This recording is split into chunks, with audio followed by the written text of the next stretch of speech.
so it could properly connect with the upper stage of Starship and perform a static fire. And the wait felt like a whole year. Flight 10, originally set for August 24th, was delayed the first time due to ground system issues. Then it moved to August 25th, but the weather was terrible, with massive electric clouds forcing another pause.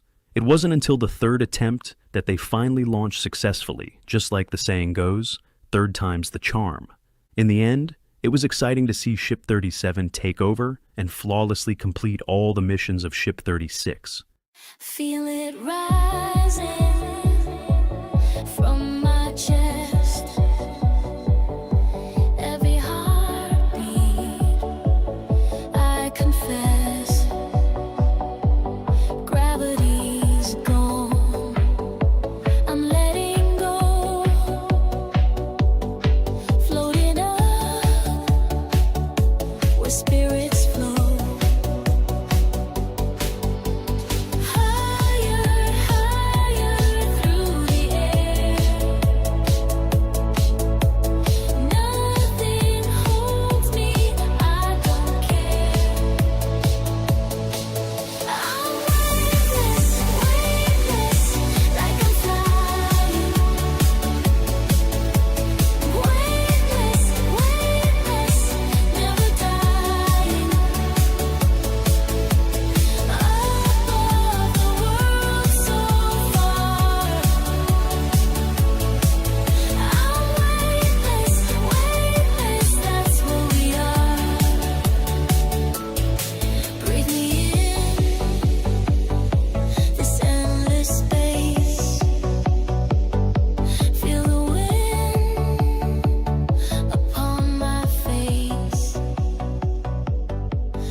All right, let's talk about Starship. We're talking about the biggest, most ambitious rocket ever.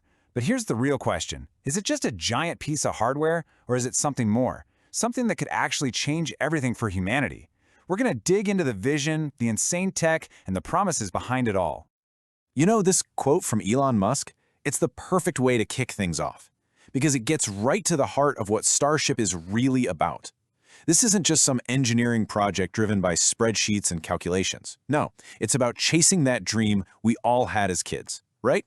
The one where we're flying spaceships, exploring the universe. It's about building a future that's actually exciting. So you gotta ask, right? Why? Why build the largest rocket in history? I mean, what's the point of all this effort? Well, it really comes down to two big ideas.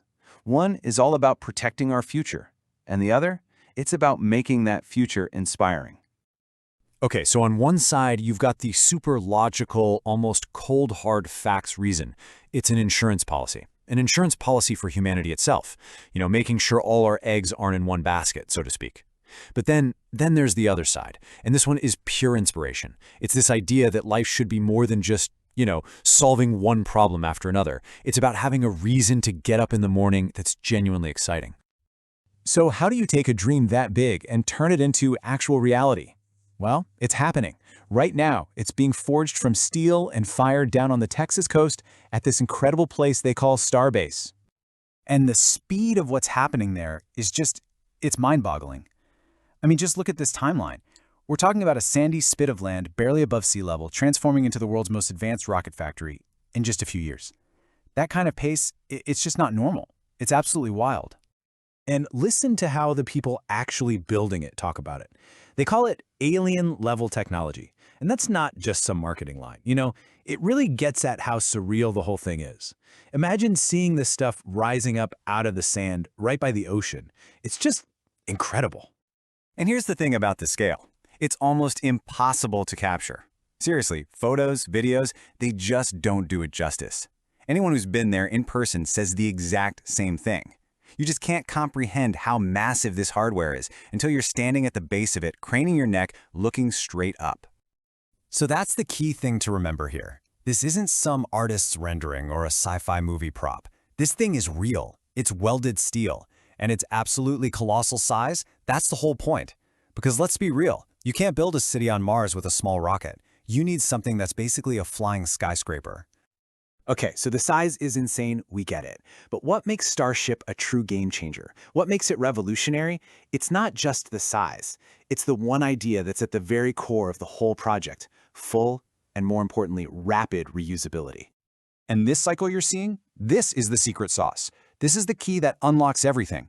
The whole goal is to make going to space, well, more like catching a flight. Think airline operations. You land a plane, you refuel it, and it takes off again in an hour or two. That's the dream for Starship.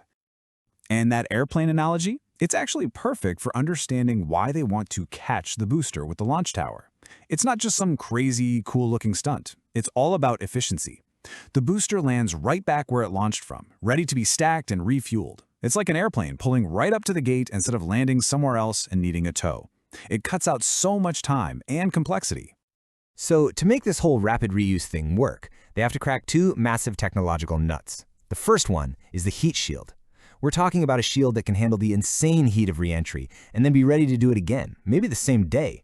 Not like the space shuttle, which needed months of painstaking repairs. This is a whole different ballgame. And the second piece of the puzzle? Orbital refueling. Now this is huge. Basically, it's putting a gas station in space. You launch your main Starship, the one going to Mars, into orbit. Then you send up a few more Starships that are just tankers, and they top off the tanks. With a full tank of gas in orbit, suddenly Mars isn't the limit. The whole solar system opens up. Okay, so you put all this together, the insane scale, the rapid reusability, the orbital refueling. What does that future actually look like? What does it enable? Well, for starters, it enables Mars. 1 million tons. Just let that number sink in for a second. 1 million tons. That's the estimate for what it'll take to build a real, self-sustaining city on Mars. You can't even begin to approach that with the rockets we have today. It's physically impossible. A task like that, it needs a fleet of starships flying back and forth constantly. But here's where it gets really interesting. The vision for Starship isn't just about Mars and other planets. The same exact technology could totally change how we travel right here on our own planet. I mean, just look at these travel times. This is the kind of stuff that sounds like pure science fiction. Los Angeles to Sydney in under 30 minutes. Across the Atlantic in about 10 minutes. This isn't just an upgrade from a 747. This fundamentally shrinks the planet. It changes what far away even means. And this really brings everything full circle, right back to that big question of why. Because when you zoom out and look at the cosmic timescale, our entire existence, all of human history, it's just a tiny, fragile flicker, a flash in the pan. So that's the ultimate question we're left with. Is Starship just another incredible machine, a marvel of engineering? Or is it something more? Could this be the tool that lets humanity take that brief flash in the pan and turn it into a permanent roaring fire among the stars? That's the real promise of what's being built on that beach in Texas.